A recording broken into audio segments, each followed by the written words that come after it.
Good morning. Election Day is this Tuesday, and there's a lot to talk about, especially after a judge's decision was handed down about the Bridgeport primary last Wednesday. Channel 3's chief political reporter, Susan Raff, is here along with Dan Haar, columnist and senior editor at CT Insider. So we have a decision. You were here last when we were just getting started with this process. But I think people are still trying to say to themselves, we're not even really sure what to make of this thing. There's so much confusion here. And, you know, it's tough for voters. I think it's tough for the state. I mean, to have something like this happen, I'm thinking that even the Secretary of the State is having difficult time trying to figure out exactly what to do going forward. There's going to be a general election. There has to be. And I believe the candidates for mayor are going to be on that. But then the question is, what about the primary? We laughed last time because I said, well, there's video, Dan, and so this is a big story. And Judge William Clark in his decision called that video shocking to the court. I don't think a lot of people were necessarily stunned by the facts of this case once they came out, because we kind of knew them early on. It's the decision and what happens, and we're looking at some of that video here.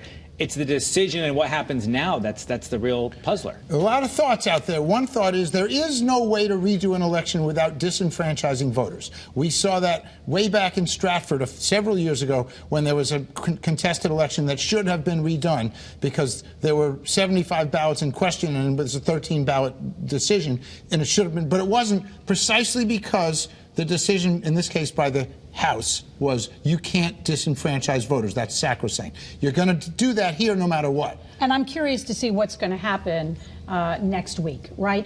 Is this going to encourage more people to come out to vote? Will this be a backlash against Mayor Ganem, or will people be like, you know what, this is messed up, I'm not going to vote? Most likely this is the Chiefs against the Bengals in the last regular season game where they know they're going to face each other in the AFC final anyway.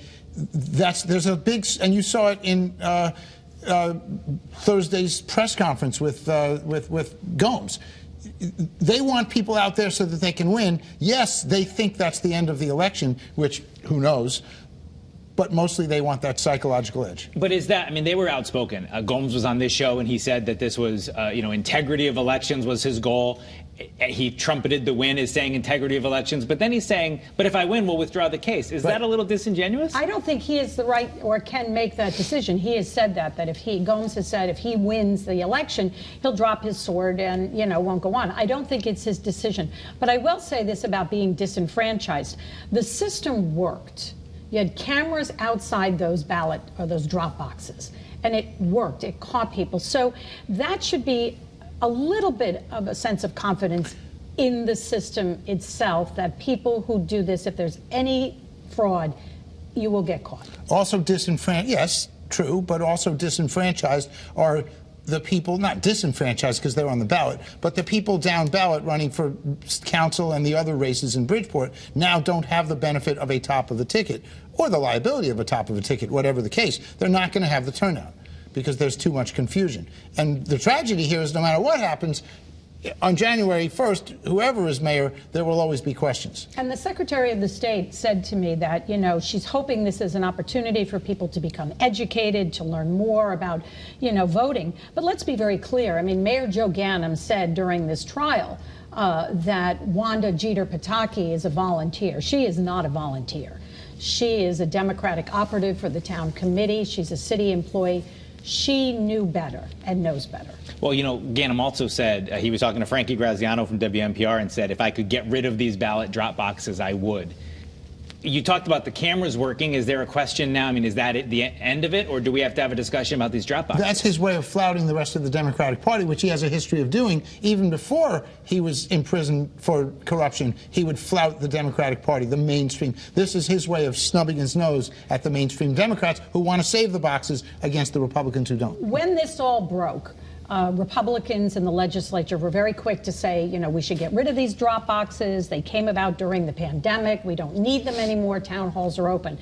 But they serve a very important purpose, and that is they allow people who may not be able to get to town hall during those working hours to be able to do that. So do you throw the baby out with the bathwater? I say no, but it does raise many questions about those who are getting absentee ballots and applications at other places what they can do with those applications and ballots. Can they put them in the drop boxes? There are a lot of nuances there.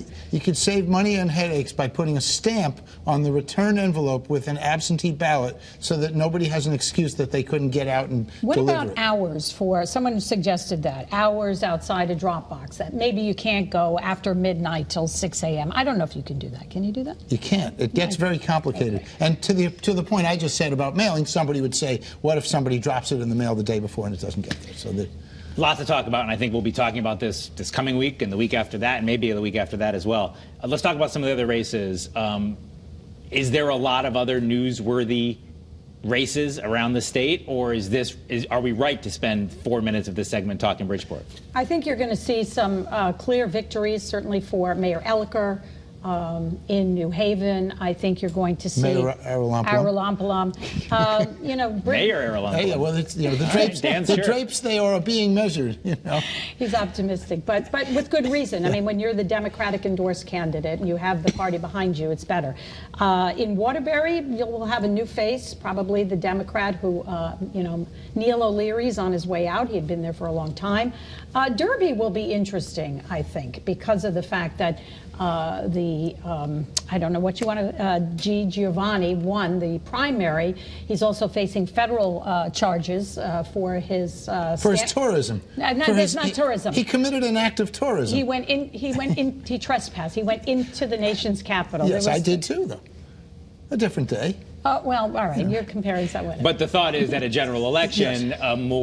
the populace might have a different thought. You have two Republicans and a lot of people, and this, again, is what, is important about voter and education. There were a lot of Republicans who voted in the primary in Derby who didn't know if they were registered. They didn't know that if they weren't in a party, they couldn't vote in a primary because Connecticut doesn't have an open primary.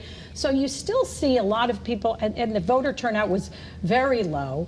And I think the current Republican mayor is hoping, yes, with a general election, more people will come out and he will win. Well, we have 1 minute left, but you've raised your hand twice. Yes, twice. Right. It's just like in teams. My little hand. I would make 2 points. The first is in Waterbury, don't be so quick to say that the hand-picked successor Democrat is going to win, because the funeral home director, Dawn Myrano, is running a very credible campaign, and Waterbury has been known, while we are watching Bridgeport, to foist surprises, as we've seen before. So that could be a closer race. I get that the rolling Republicans are not there anymore. I get it. But chances are the Democrat wins, Do you but think not necessarily. candidates will seize the problems and the mess that's in Bridgeport to kind of turn it into a Republican?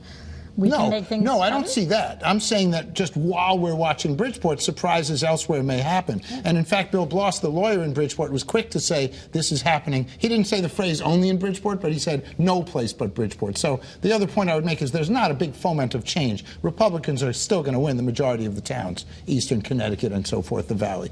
All right, well, we'll be watching all week. Susan, Raff, Dan Haar, thank you for being with us once again. Thank you. Thank you.